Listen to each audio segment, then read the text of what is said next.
Hello, everyone, and welcome. The administration of Andrés Manuel López Obrador, known as AMLO, is controversial. Critics describe it as a great leap backwards, while supporters claim that it represents a more just and equitable government after 30 years of corruption and mismanagement by the neoliberals. I believe that the truth lies between the two, and the following is my analysis of almost the halfway point in AMLO's six-year presidential term. The first and most striking feature of AMLO's administration is that while certainly not a dictatorship, it is government by one man. He's concentrated power in his hands, and all significant decisions are referred to him. In this context, AMLO's personality and priorities are politically significant. He's anachronistic, stubborn, and persistent. He demands unswerving loyalty of those around him. He has an unwavering belief in his views and does not easily listen to contrary advice. He's very much a man of his formative years in provincial Tabasco in the 1960s and 70s. He does not accept any challenges to his own vision for Mexico or his policy agenda, and reacts badly when these are raised, for example, by the feminist movement. He has a highly polarizing political style, dividing the country between the good people, el buen pueblo, as he says, i.e. his supporters, and the conservatives or neoliberals, his opponents, whom he criticizes relentlessly at his daily press conferences. And he resents any limits imposed from outside upon his policies, for example, by the markets or the courts. AMLO belongs to the school of Mexican revolutionary nationalism, which was espoused by the then ruling PRI, Institutional Revolutionary Party, for 70 years in office, for its 70 years in office. The characteristics of this regime were an all-powerful presidency, a significant role for the state in the economy, including a monopoly in the energy sector and a dominant role in many other sectors, economic protectionism, and a de facto one-party state. AMLO's fourth transformation, as he calls his regime, is based upon an idealized view of this past. He wishes to take Mexico back to what he sees as its golden years of political stability and high growth in the 1950s and 1960s, not understanding that the circumstances of the world have changed and that it is impossible to recreate this period. He has no interest in the outside world, or very limited, and would only grudgingly accepts the obligations of the US-Mexico-Canada Trade Treaty, the USMCA, or the pressures of Central American immigration. AMLO has several basic convictions which will not change for the remainder of his presidency. His sympathy for the country's indigenous and rural poor, his support for the two state energy companies, Pemex, the state oil company, and CFE, the National Electricity Commission, his resentment of foreign-owned mining and railway enterprises, his unhappiness about the predominance of foreign banks, and his obsession with the ills of Spanish colonialism. All of these feelings reflect his adherence, his support for revolutionary nationalism.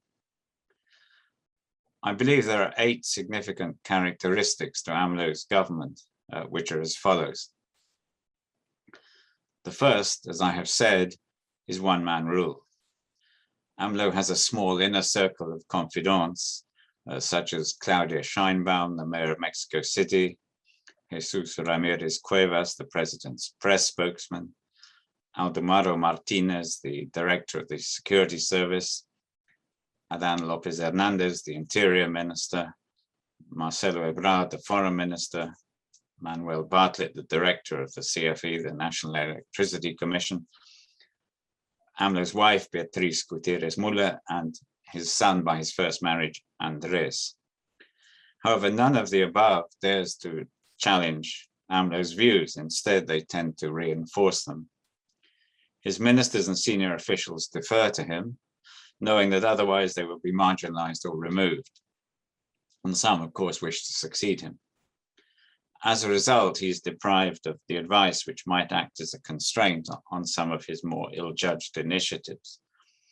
A criticism often made of his administration is that it is gobierno por ocurrencias, or spontaneous proposals that are not thought through, such as raffling the presidential aircraft or launching into a criticism of the middle classes following the midterm elections. Another of his characteristics is that since taking office, he's continued to act as if he were campaigning rather than running the country. A second feature of the government is bureaucratic incompetence. Having forced many experienced technocrats and administrators to resign for financial or ideological reasons, replacing them in many cases with political loyalists or time servers, AMLO has deprived himself of the administrative competence which any government needs in order to function efficiently. The resulting bureaucratic incapacity is seen in all areas of government, but perhaps most notably in the health sector, as I will mention later. The third feature is energy nationalism. As noted above, this is one of AMLO's most deeply held convictions and one of his central policies, key policies. Ideally, he and the two key functionaries in the energy sector, Manuel Bartlett and Rocio Nale, the energy minister, would like to repeal the energy reform of 2013 and restore the previous monopoly of Pemex and CFE. However, having failed to gain the 2/3 majority in Congress necessary for constitutional change in the June midterm elections this year, this is highly unlikely. Instead, he will continue the previous policy of non-implementation of the reform, further weakening and subordinating the country's independent regulators. Over the last 2 years, the regulators have consistently withdrawn permits for private companies in the downstream sector and in fuel imports, and also manipulated the regulations to favor Pemex and CFE. A recent example was the decision by the government, reportedly by AMLO himself, to allocate to Pemex a deep water oil field which was discovered and explored by a US company, Talos. Pemex itself is notoriously inefficient. Delays over exploiting the major Zama oil field have been costing Mexico $10 million a month for the last 18 months. The government's actions have already led to numerous injunctions before the courts, particularly in the electricity sector. AMLO has proved unwilling to listen to those who point out that some of these decisions in the energy sector conflict with Mexico's obligations under international law or the USMCA. A fourth feature of the government are the poor relations with the private sector. Relations between AMLO and the private sector have been fraught throughout his government. He's given several indications of an ambivalent attitude towards the private sector. For example, his cancellation as president-elect of the new airport for Mexico City at Texcoco, which was a third built, and also of a partially completed $1 billion Constellation Brands plant in Mexicali, both dismayed both foreign and domestic investors. On the other hand, in the style of the old pre-presidents, AMLO has indulged certain leading members of the Mexican private sector. In AMLO's case, notably Carlos Slim, Ricardo Salinas Pliego, and Emilio Azcárraga, all of whose interests have prospered under his government. But many other businessmen, particularly the owners of middle-sized enterprises, have found life more difficult under AMLO even before the pandemic. Tax evasion and crimes such as invoice forgery had been common in Mexico under previous administrations, and the government has sought to crack down. It has had considerable success, particularly with the biggest companies, for which it deserves considerable credit. However, it has adopted a scattergun approach with the middle-sized and smaller enterprises, which has led to costly and unproductive tax investigations for numerous companies. The private sector is concerned that going forward, the government will be unable to fund its social programs and be obliged to pass a fiscal reform which will weigh upon them disproportionately, given that 60% of economic activities in the informal sector. These factors, combined with the perception that the government is hostile to the private sector, have led to very low levels of private investment, which will impede economic recovery. Private sector investment dropped by 19% in 2020, and although it has risen recently, private sector confidence will be a major challenge for the new finance minister, Rogelio Ramírez de la O. As always, however, the business community will adapt to the government of the day, whether federal or state government. Politically, the business community is divided. One group, known as the hardliners, have been encouraged by the relative success of the opposition alliance in the congressional elections and will support it financially in the hope that it develops into a broader challenge to Morena. The second group, known as the collaborators, believe that the elections have created a more suitable climate for negotiation with the government and that the business community should get closer to AMLO and seek to influence policy. It remains to be seen which will prove the more successful strategy. A fifth feature of the government is its selective application of the law.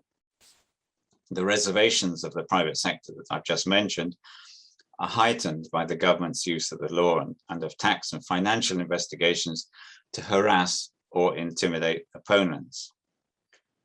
The government has threatened a number of prominent opposition politicians in this way in order to keep them in line, such as Ricardo Anaya, an opposition presidential candidate in 2018, but the practice extends more widely. For example, early in his presidency, AMLO forced the head of the energy regulator to resign through a combination of legal persecution and threats to his family, replacing him with a totally compliant figure. And in 2019, he forced the resignation of an independent-minded member of the Supreme Court by similar methods. And there are many other such cases. A sixth feature of the government is AMLO's anti-corruption policy. This was the issue on which he fought and won the 2018 election. Corruption had been rampant under the previous Peña Nieto administration, and AMLO's message struck a chord with the electors. Once in office, AMLO used his anti-corruption drive to justify numerous policies, e.g. cancelling the Texcoco airport project, awarding numerous construction contracts to the military rather than to civilian contractors, and altering the system for purchasing medicines. All policies which have proved damaging, and at the same time without providing proof of previous wrongdoing. Although personally, I'm pretty sure that he would have found it had they sorted out. His government has taken action against one or two individuals, such as two former directors of Pemex and a former minister, but they have ignored several publicized cases within AMLO's own administration. Three further features of this issue of anti-corruption, which are worth noting, are a very high percentage of public sector contracts are awarded directly and without a bidding process, more so than in the previous administrations. Corruption is reported to be at the same or higher levels than before, although it's very difficult to get statistics, obviously, or hard evidence. This is just, but it is reported to be that way. And as I've indicated, AMLO refuses to acknowledge that any of his ministers or advisors is corrupt, in spite of ample evidence to the contrary. There have been one or two exceptions to that where he's taken action. The seventh feature is the creation of a political clientele through government social programs. AMLO is aware that he won the 2018 election with a hardcore vote of 30 to 32%, plus a vote of 20% from those understandably alienated by the corruption of previous administrations, but particularly by the excesses of the Peña Nieto administration. His focus is on consolidating his hardcore support. And to this end, during his first 3 years in office, he's diverted considerable resources away from other priorities to fund his social programs, and fortify his political base. Although the programs have been poorly administered and tainted with corruption, which led to the downfall of the previous director, Gabriel Garcia Hernandez, which is one of the rare cases where a government official has been pinned down for corruption. This will remain a priority for AMLO during the second half of his term. And while I have no doubt about the sincerity of AMLO's wish to help the poor, which is long documented and goes back decades, and I don't doubt that for 1 second, it is worth noting that according to the government's own statistics, the numbers of those in the poverty bracket have increased by 2% under his administration, and those in the absolute poverty bracket by 25%. And as I say, these are official statistics. The last feature of the administration is what observers call the militarization of Mexico. AMLO had an ambivalent relationship with the military prior to becoming president. While he'd always admired and shared the military's patriotism and respect for the key anniversaries of Mexico's historical calendar, he had been critical on occasions of their behavior in relation to human rights abuses, as well as expressing the view that they should be replaced by some form of paramilitary police. Following his election, the Army High Command cultivated him actively, inviting him to the Army headquarters for what they cleverly called an exhibition of El Pueblo en Armas, the people in arms, and making it clear that they stood ready to support him.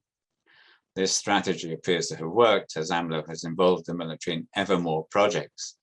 The construction and administration of a new Mexico City airport at Santa Lucia to replace the abandoned project at Texcoco, of an important sector of one of his emblematic projects, a railway in the Yucatan Peninsula known as the Tren Maya, various other construction projects, involvement in the implementation of the COVID-19 vaccination program, control of the country's customs posts, etc. AMLO welcomes the military's willingness to undertake and execute his orders, however challenging. For their part, while senior officers have not forgotten his past attitude towards them, they too have welcomed the further involvement in the government and the opportunities that this involvement gives for graft. There are, however, disadvantages to AMLO's approach. Many people consider the military's enhanced role conflicts with Mexican traditions. At the recent inauguration of the governor of Sonora, AMLO was represented by the Minister of Defense and head of the Navy. This is unprecedented in recent decades in Mexico. Secondly, corruption in the military is growing and is increasingly commented upon. Thirdly, an increasing number of officers are uneasy about being asked to carry out tasks for which they're untrained and which distract them from their core role. And finally, for their part, some officers still suspect that the creation of the National Guard, albeit as a de facto part of the armed branch of the army, which it is, I mean, they wear the same uniforms, but just with a change of badge, may still be the first step towards the eventual disbanding of the army and its replacement with a paramilitary police. What are the constraints upon AMLO in the second half of his term? I think there are three. The first one is political and very fragile. AMLO won the presidency in 2018 by an overwhelming majority. Subsequent political chicanery enabled Morena, the party he created to fight this election, to gain a qualified majority, more than 2/3, in the Congress, and to come close to such a majority in the Senate. He needs this to make changes to the Constitution. The midterm elections changed this picture. Morena lost more than 50 seats along with its majority in Congress. And even with the help of Morena's alliance partners, AMLO lacks the 2/3 majority that he held previously. On the other hand, Morena now has 16 governorships and is likely to gain 2 more in 2022. This will give the party the kind of territorial control which will make it harder for the opposition in the 2024 presidential elections. The second constraint are the country's remaining independent institutions. The Banco de Mexico, or Bank of Mexico, the National Electoral Institute, INE, which emerged with a lot of credit from the 2021 elections, and up to a point, the judicial system. The third constraint is represented by the markets and by the US government, which I will mention later. Turning to the political scene, first Morena. Morena is not a disciplined political party, but a movement in support of AMLO. There are 2 broad divisions within the movement which tend to overlap. The first is between the radicals, i.e. those who believe that Morena is a revolutionary party and should remain in power until they have destroyed the previous neoliberal model, regardless of any elections. And those who seek to remain in power, but in the last analysis would accept electoral defeat.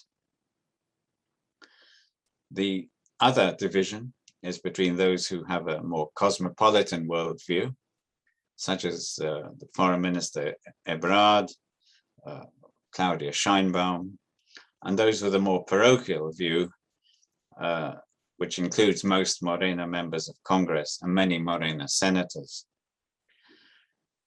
In the view of most observers, Morena will eventually split along the above lines.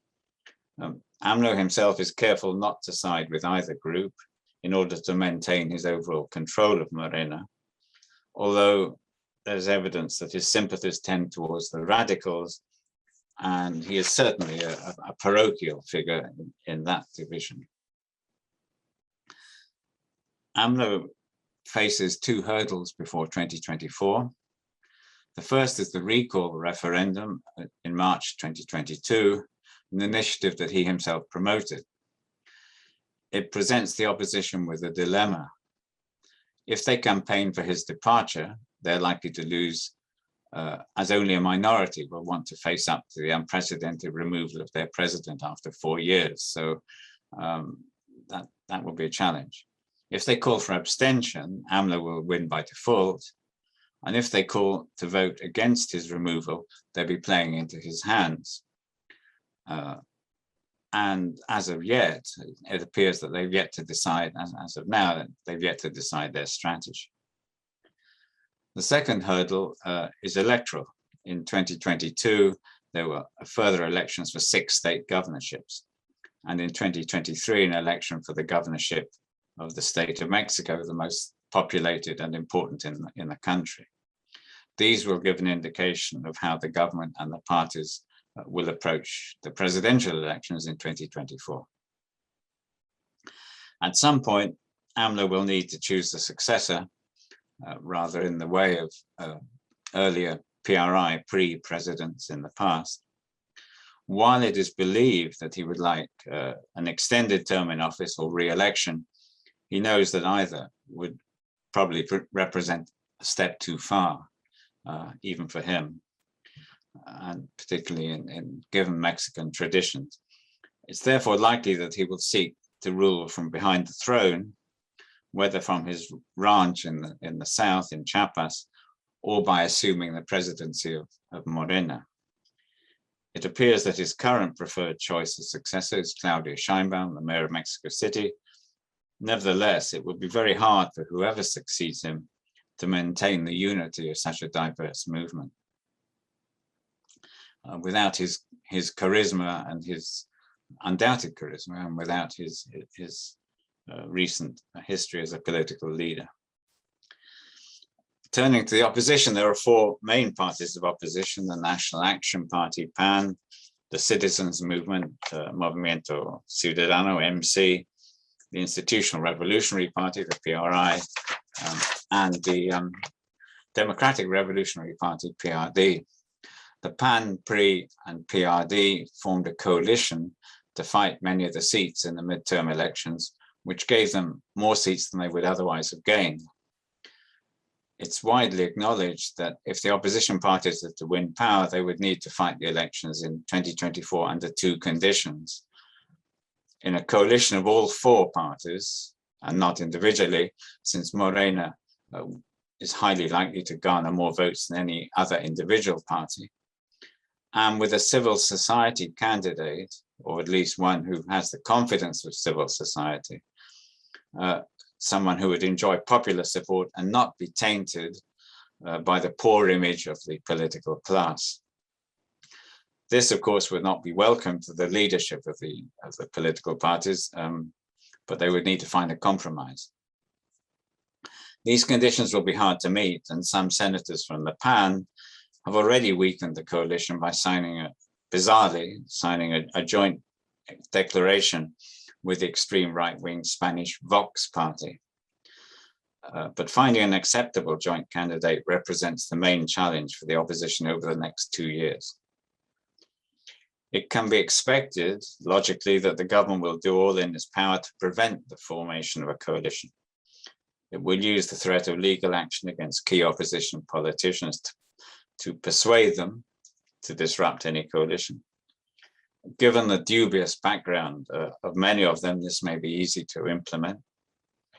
As every politician knows, there are enough examples of the government having taken this action to make the threat credible.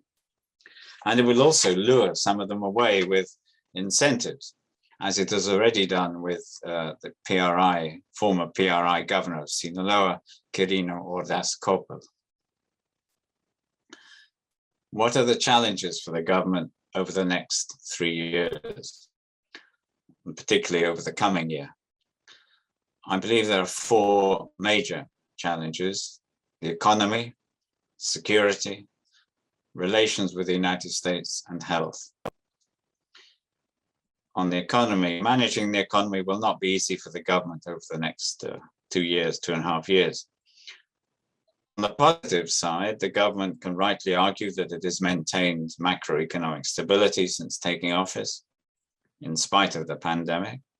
It has achieved a fiscal balance and avoided excessive debt, although it has used up all the emergency funds bequeathed by the Peña Nieto administration. It has signed a free trade agreement with Canada and the US. It has kept inflation under control, maintained the value of the peso, and, as I said, greatly improved tax collection. This is a solid macroeconomic record, but it is not, however, the whole story, much as the government apologists would want one to believe.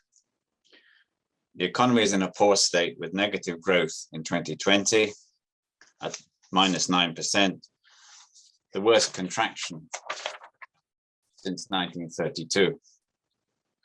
Growth for 2021 is expected to be positive at 5% on the back of predicted US growth of 6%, but this will still leave the GDP below the level of 2018 when AMLO took office. In fact, GDP has been under that level for the last 11 quarters, and this is not wholly attributable to the pandemic. The strength of the peso is due to the high interest rates in Mexico, which are defending the peso, rather than to a strong economy per se. There is a serious lack of private and public investment, which will hamper sustained growth. Mexico needs investment of 25% of GDP to grow. In the first 6 months of 2021, private sector investment was 18.3% and public investment 2.3%, well below the 5% that AMLO promised it would be when he took office. Furthermore, the trend is downwards. Investment in June of this year was 1.8% below investment in May, and although foreign investment rose in the first quarter of 2021 over the same period in 2020, net foreign investment fell by 16% over the same period. And while in his September State of the Union speech, AMLO lauded the fact that remittances are at a record level, this is not a record of which the government can be proud, as it reflects the shortage of employment in Mexico, the increasing number of Mexicans seeking employment in the US, and an upsurge in the US economy offering more employment to Mexican immigrants. And finally, inflation is running at 6%. This presents the central bank with a problem, as raising interest rates further to contain inflation would hinder any recovery. Mexico will not face the debt challenges of those countries that pursued a vigorous anti-cyclical policy to compensate for the effects of COVID-19, but the recovery will be much slower through a lack of private and public investment and the high interest rates necessary to defend the peso. Mexico's current debt stands at 55% of GDP, which will give the government latitude to borrow more in 21-22. By 2023, however, in spite of improved tax collection, the government will face difficulty meeting its commitments, even with additional borrowing. At this point, it will have several unpalatable options, cancelling one of AMLO's mega projects or possibly even raiding the country's pension funds. Within this context, AMLO's unconditional support for Pemex makes the situation far worse. Pemex has a debt of over 113 billion US dollars and continues to lose money. Furthermore, oil experts agree that even if AMLO resurrected the energy reform and reopened bidding rounds for farm outs and deep water exploration, which I just don't think is conceivable, there will be few, if any, takers as a result of distrust of AMLO's record in the energy sector. It's therefore likely that the government will have to prop up Pemex even further, and Ramirez de la O has more or less confirmed this in a recent statement. The second challenge is security. The security situation in the country has deteriorated in the last 3 years. Homicide figures are at almost record levels. Conventional crime is rising from a very high level. Impunity is the norm. And in my view, over 40% of the national territory is out of effective government control. There may be formal control, but there's not real control. The aborted attempt to capture the drugs trafficker Ovidio Guzman in Culiacan in October 2019 epitomized the government's weakness. There's a general agreement that the government lacks a coherent security strategy. AMLO is believed to have put much faith in his newly created National Guard, but so far it has proved ineffective, not least because it has been deployed on the borders to prevent illegal immigrants reaching the United States.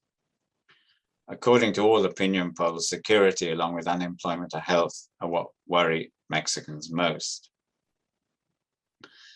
There's solid evidence that the country's drug trafficking organizations and organized crime groups exercised direct influence on the 2021 midterm elections in some areas and indirect influence elsewhere. The most notable cases were the state of Sinaloa, where the pre-governor Quirino Ordaz Coppel facilitated the victory of the Morena government, the opposite government candidate for governor, for whom the Sinaloa cartel wanted to win. And he was just being rewarded with the ambassadorship to Spain. Similar situation pertained in Michoacan for very similar reasons. The cartels essentially dictated who would win the election. 2 minutes. Their objective was to ensure that whoever won key positions in government of interest to them, whether at the level of governor or mayor, or even some town councillors, would be disposed to tolerate or even connive in their criminal activities. This could be achieved by making contributions to the campaign funds of certain candidates, letting them know discreetly the source of the funds, threatening candidates who were deemed unlikely to cooperate with them, even to the point of assassination if necessary, and letting it be known in the local community which candidate was, quote, expected, unquote, to win. Understandably, this situation is causing concern in Washington. Inevitably, this level of criminal activity raises the cost of doing business in Mexico in terms of preventive measures and insurance. although most companies will factor this in. This situation is unlikely to change for the remainder of AMLO's term. The Mexico-US relationship. AMLO has largely left the management of this relationship in the hands of his foreign minister, Marcelo Ebrard, but the parameters of the relationship are set by Washington. Washington's primary current concern is enlisting Mexican support to stem the flow of immigrants from Central America. When former President Trump threatened tariffs against Mexico if AMLO did not take action to reduce the problem, AMLO duly did so. AMLO had a good personal relationship with former President Trump, but his relationship with the Biden administration is more fractious. AMLO has no interest in combating climate change, which is a priority for Biden. And it is clear from visits to Mexico by very senior US security officials in the first months of this year that Washington was deeply concerned by the deteriorating security situation in the country. They also see it as a potential threat to US security, the long-standing fear that terrorists of one denomination or another will enter the United States from Mexico because of the lack of security controls in Mexico. What is less clear is how Washington could assist Mexico in improving the security situation. Although there is no doubt about Washington's ability to use financial instruments to put pressure on Mexico in support of any policy which it were to adopt. Fourthly, health. The biggest current challenge to the government and the one on which it is most vulnerable to criticism is health. The government already had a poor record on health prior to the COVID pandemic through its own incompetence, concluding probably correctly that there was corruption in the acquisition and distribution of medicines in the public health sector. It centralized all purchases without making the necessary administrative preparations. The result has been a shortage of key medicines, leading to suffering and in some highly publicized cases, death, and the need to make emergency purchases abroad. These problems have become a byword for government ineptitude even before the pandemic. The situation was made worse by the government's decision to replace the previous emergency health care system for the poor with an institute for public health and well-being. The transition has gone badly, and the new organization has proved less effective than its predecessor.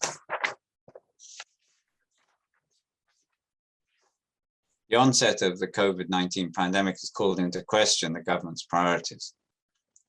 For months in 2020, AMLO refused to allow the pandemic to distract him from pushing forward with his other policies, and he and his Undersecretary for Health, Lopez-Gatell, consistently underplayed the threat. After ridiculous statements about the natural immunity of Mexicans to disease, as well as underestimates of the likely death toll, the government has very belatedly taken the pandemic more seriously. However, the damage is done. The country's official death toll is 230,000, but medical and other experts put the figure well over 500,000, counting excess deaths and allowing for well-publicized shortcomings in the accounting system. Conclusion. Although AMLO still exudes an air of confidence at his famous early morning press conferences, it is notable that he is physically somewhat diminished and he's far less relaxed than 2 years ago. He also conveys the impression of retreating more into his own world, in which wishful thinking wrestles with reality. He needs to delegate and to compromise, or even to retreat from some of his fixed positions, but as yet to show any inclination to do so. In fact, regarding his core convictions and policies in the energy sector, his concern for his political base and his attitude towards the military, he is highly unlikely to change. While therefore, I think it is an exaggeration to describe his government as a great leap backwards, it has failed to curtail corruption or improve security, and its efforts to help the poor have led to political clientelism rather than reduce poverty. It has also led to an unhealthy reconcentration of power in the presidency and distorted and delayed Mexico's development. Thank you very much. Thank you very much indeed, Dudley. Okay, Meriam, over to you. Sure. Thank you very much, Charles, and thank you, Dudley. That was very informative and helpful. I agree with pretty much every concern you've laid out. I do think that I'll probably set a little bit of a brighter tone when it comes to what my specialty is, which is less of the focus on all of the risks, but more about thinking about the risks as an international arbitration specialist, looking at foreign direct investment and thinking of ways to mitigate those based, on how you sort of read between the lines. Paying close attention to the politics, which you very eloquently laid out. And again, I don't disagree that there are some very troubling concerns here, all of which I'll agree with, and will not repeat. So what I would like to do is just quickly touch upon, based on what Dudley has stated, based on what you read in the news, and based on essentially what we really, AMLO was elected in 2018, again, on the ticket of anti-corruption. You have to then look at, if we want to look at the risk assessment from a foreign direct investment standpoint, if we are looking at investment arbitration or even commercial arbitration for that matter, you really do have to look at the activities that occurred from the latter half of 2018 or the latter half of his position in 2018 once he was elected, 2019, 2020, and now we're looking into the end of, I wouldn't even think about the third quarter here, just the end of the second quarter of 2021, to see, to have some sort of foresight on what we're looking at. The bottom line is there are critical questions to be asked in order to be answered for those that are on this call and others that might be interested in Mexico and foreign direct investment in Mexico and the future of it. Is it a leap backwards, or is it a question, is it a leap forwards? Do we know? But certain questions have to be asked. I would venture to say, just to be very clear, one can't determine right now whether it's a leap backwards.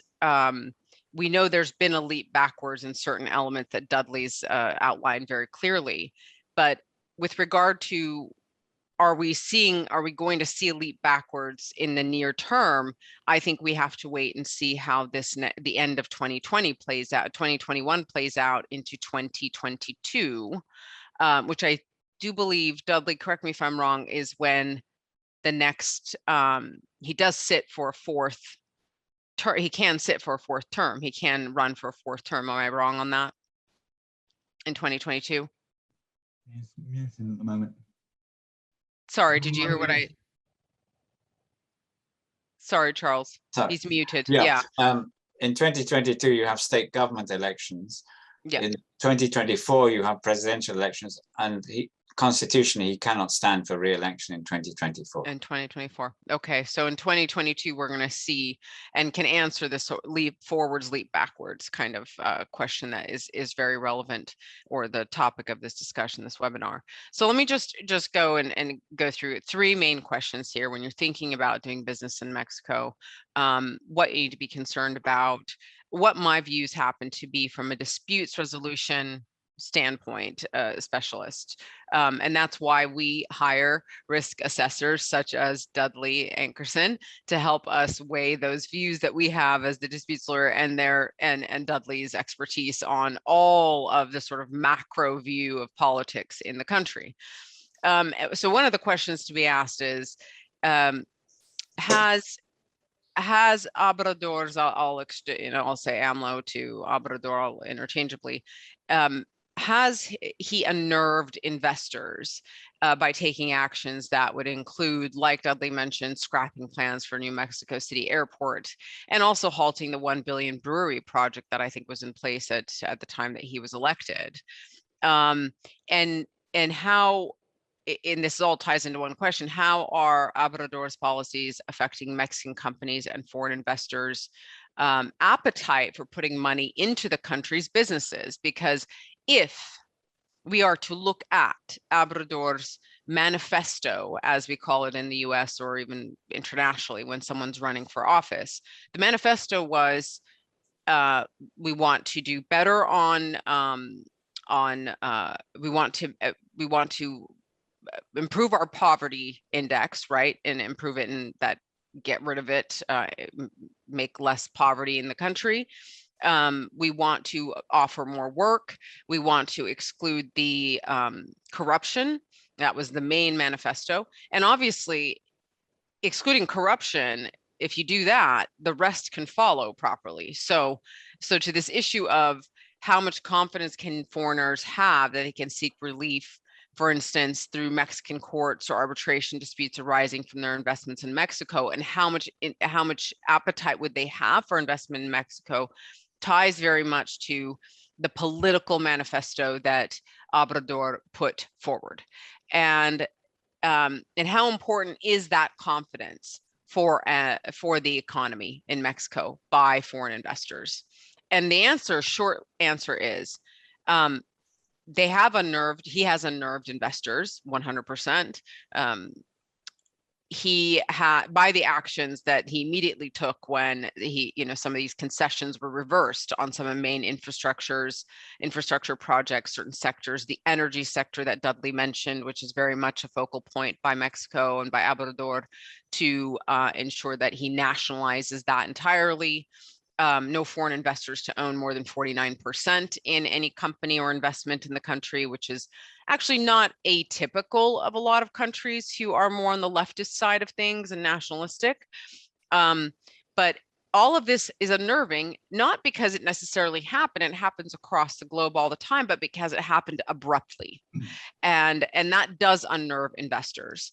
And do they need confidence to seek relief if they're going to continue to make investments? How much confidence do they need to seek relief in Mexican courts or in international arbitration disputes to make sure their investments are protected? The short answer to that one is they're not going to find confidence in local Mexican courts to protect their foreign investments. That's just not going to happen when you have a government that's looking to very much control all of the arms of legislative arm, judicial arm, executive arm, and so forth. But the good news is, and so it's not all bad, that foreign investors can look to Mexico and future investments if they feel that there is an appetite there, and there are certain sectors they should avoid and others they should think more about investing in. If they'd like to, they can feel protected by the international dispute resolution mechanisms that are available. And Charles, I am very cognizant of the time. We knew we might go over a bit, so I'll try to whip through this as quickly as I can. The one thing that we have to give credit for, including during Obrador's time, is that it's difficult. Uncertainty is bad for any business and foreign direct investment. And of course, if you do your due diligence as an FDI investor or FD investor, then you need to know certainty. You need to have certainty, not just from a business and political perspective, but then also from your legal rights. So it's difficult for a country such as Mexico to attract investment when there are so many unsettling signals from its federal government. And those unsettling signals started abruptly, as I said, from 2018, right as he started, and continued till today. So those unsettling concerns are a problem for foreign investment. Now, again, it's not all bad news, despite what I've mentioned before about the certainty and the relief that's needed in local courts, which they're not really going to get. So focus on your international rights, and focus on the policies and the manifesto and all the changes. Despite all of these shortcomings that we've talked about and missteps, we would call them, from Mexico, it is currently party to 35 bilateral investment protection treaties, which protect foreign investment. Okay. It has concluded another 18 treaties since, I think, actually, I want to say it was before 2018, but please, sorry, don't quote me on that. So it might have been before Obrador's time, but there were an additional 18.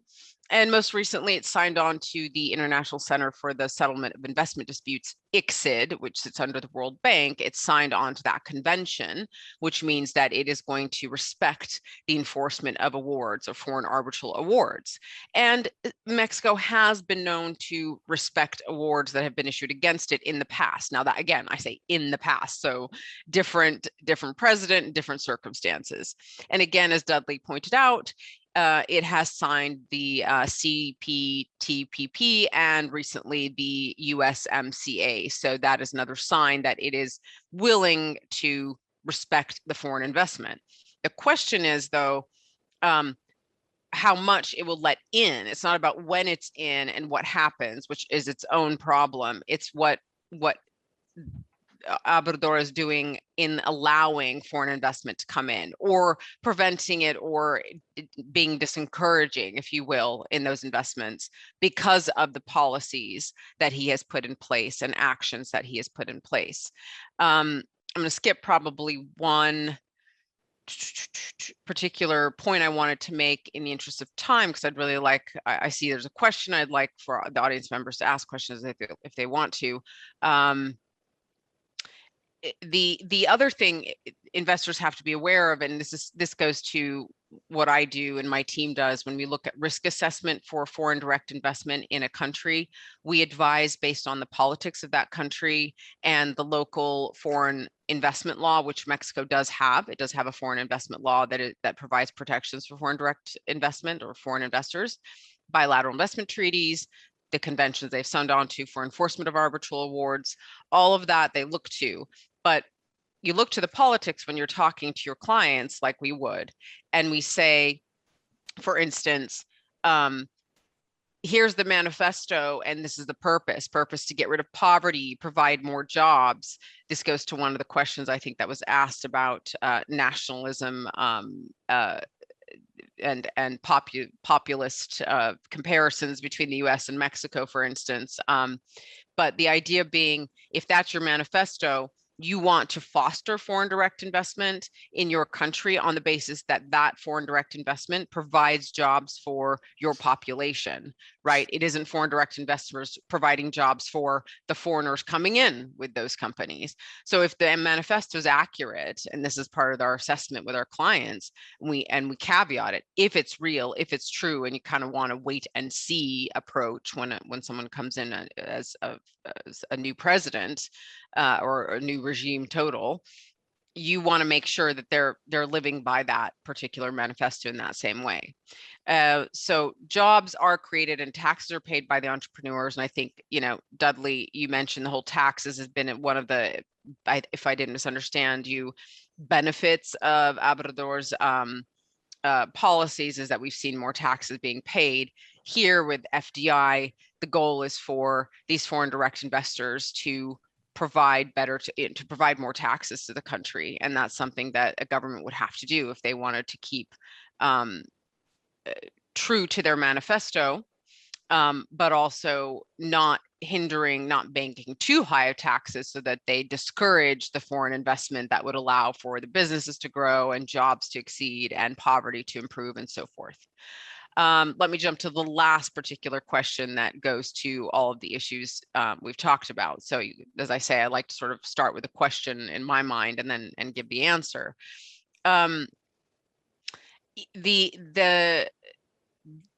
Unfortunately, the statistics that we see out today are not particularly helpful, in my opinion. I don't follow the statistics about, the global index of whether the stock exchange in Mexico has gone up by 16%, and though, so therefore foreign investors should look to it and say, oh, great window of opportunity, which is exactly what you see in articles as I think as recent as maybe June of this year or July.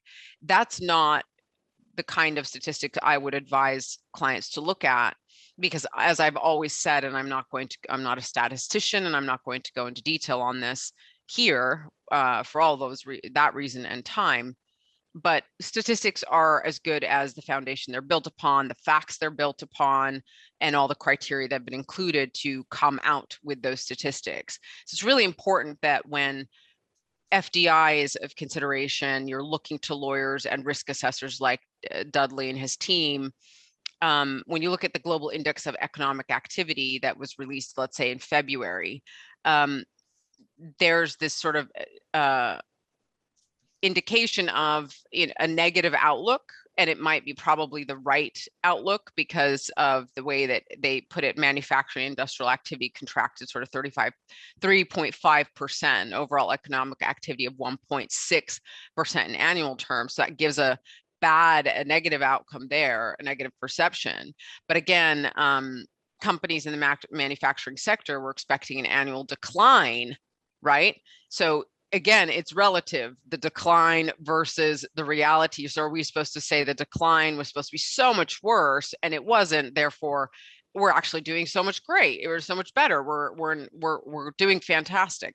That's not the way to assess statistics. And I'd really caution those who are on this call and those companies that are looking in Mexico or active in Mexico to take a more nuanced and probably lower level, you have to go down levels on the statistics in your sort of business plan and due diligence before you make those investments, because the numbers don't reflect always the reality and the narrative and the real story. I had other things to say, and I am looking through real quick to say the following, and I'm stop. I promise you, Charles. The following is this. So in looking at, as I mentioned, the foreign investment law for Mexico, has one criteria, which is not unusual, again, across various countries that I've dealt with and looked to. And it's one of those key due diligence measures you take when you are investing in a country. And we always ask our clients, come to us when you're going to do it so that we can help you through it and not face problems in the future. You have to know what, according to law, you need to get approval on for your investment. So under the foreign investment law, foreign investors are required to obtain approval from the National Commission of Foreign Investment, so the commission, if you will, if they wish to obtain sort of an equity stake, and it can, again, be no more than 49% of the shares of the particular Mexican company with whose assets aggregate the value of the time and acquisition. Now, this is the last point here. In this, when you consider this, there's about there's a lot of activity in the port services sector, and there is a lot of activity in the airfields for public service, private education, construction, operation, exploitation of general railways, key, and public services, railway transportation.